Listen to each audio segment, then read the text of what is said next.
Hey, what's going on, guys? Ben Brewster here, triathletics.com, joined today by Dr. Nevin Markel. Nevin, thanks for being here. So if you haven't seen our other Q&A videos with Dr. Markel, definitely go ahead and check those out as well. But just a quick background on Dr. Markel. So he's worked with hundreds of professional athletes from MLB to NFL to NHL to NBA. He's worked with just a ton of really high-profile athletes, but specifically as it relates to triathletics, he's the guy that we send our injured athletes to when they're having a problem and we just can't figure it out and they're kind of stuck at a plateau. He's that problem solver, that rehab specialist that we'll send guys to really get to the core of their issues.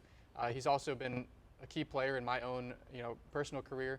I've been working with him directly for my own various injuries for about 3 years now, and it's really played a key role in my understanding of anatomy of soft tissue and of rehabilitation for baseball players. So again, thanks for being here, but for this specific video, I want to touch on the topic of soft tissue work. It's kind of it can be a controversial topic. Some people swear by it. Some coaches say it's kind of eyewash in the baseball community, and it doesn't really serve a purpose. But specifically, kind of talking about foam rollers or lacrosse balls or peanuts or voodoo bands. The idea of should we be rolling out our hamstrings or our quads or our shoulders before training, before throwing? Where does this idea of tissue work fit into the global picture when kind of preparing an athlete's tissues, preparing an athlete for throwing or for competition, and kind of what are those different gray areas or those different subtleties that you look at when talking about tissue work? Well, I don't think there's a one-size-fits-all because admittedly the research is varied, as far as the results. Some will say that you get an outcome, some not.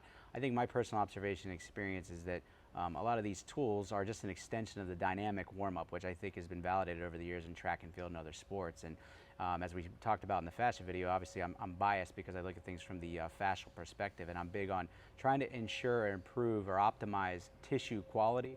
Tissue quality, my definition would be, does that connective tissue, does that interface of the muscles, the fascia, is it hydrated, does it have blood flow, and are all the receptors and the proprioception stimulated for activity or for sport? And I think that some of these things, while admittedly they're just a rubber ball or a piece of foam or a piece of rubber, they help extend or expand maybe that dynamic warm-up process, because you're going to, again, move the fluid dynamics and the blood flow in the system, and you're going to stimulate tissue receptors in the muscles, the tendons, the fascia. So I think it basically is a way for the brain to kind of wake up with the body to get that warm-up. And I think we all would agree that throwing is a total body event. It's not just about roll my shoulder in isolation. I think it's anything. It's just so the total body is going to get stimulated and ready to throw.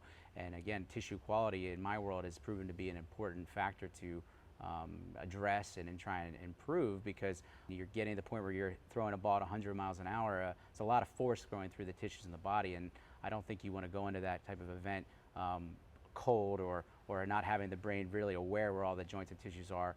And last point, I don't think that using a foam roller or using a tempering bar is really the intent in my world, is to make arbitrary gains in range of motion that I prescribe. It's not about that. It's just stimulating their system so all their joints are at their maximum for that time, so they can express the power and the performance that they're seeking. So would you basically agree then that you can't necessarily standardize a warm-up for an individual in terms of maybe what their specific issues are, their particular problem areas and tissue? Right. Talk a little bit about how necessary it is to understand what their limiting factors are. An athlete with maybe a shoulder problem versus a right. a history of oblique strains versus a hamstring issue. How important is it to have kind of an individualized or standardized warm up, because that's so rare in the college and even in the professional realm. Yeah.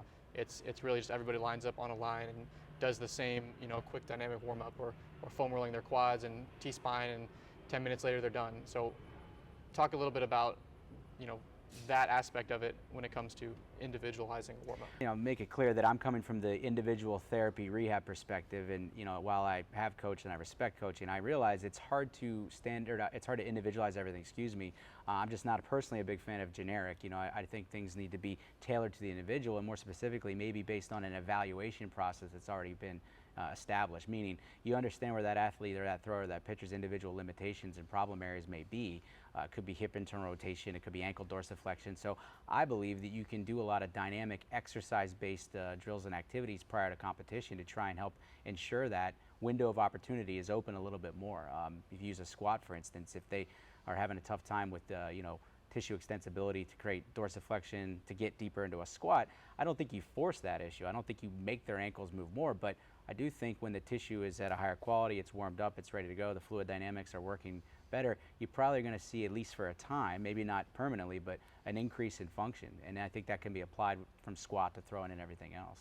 So you would agree that even though soft tissue work doesn't necessarily permanently increase range of motion, that's not really the intent or the purpose behind it. The intent, like you said, is tissue hydration. It's prepping the tissue so that they can function optimally versus, a lot of coaches think it's just about brute forcing range of motion, but to your point, it's really about the intent behind what you're doing. Yeah, it's just respecting the tissue. I mean, I think you look at, if we show some of these images, maybe in these videos, you see what the fascial tissue really is at the micro level. It's very delicate, water-based tissue. It's not, a piece of steak that needs to be tenderized, like I said previously. It's, I think that approach doesn't work in my experience, and forcing range of motion upon a joint doesn't necessarily work either, because in the end, the brain or the nervous system's in charge, and you want to make sure that you're working with the brain and the nervous system, and you're using all these implements and all these exercises as an interface to communicate to the brain to improve proprioception, so that they know where they are in space and they can respond dynamically and automatically with all those reflexes and things that make them great.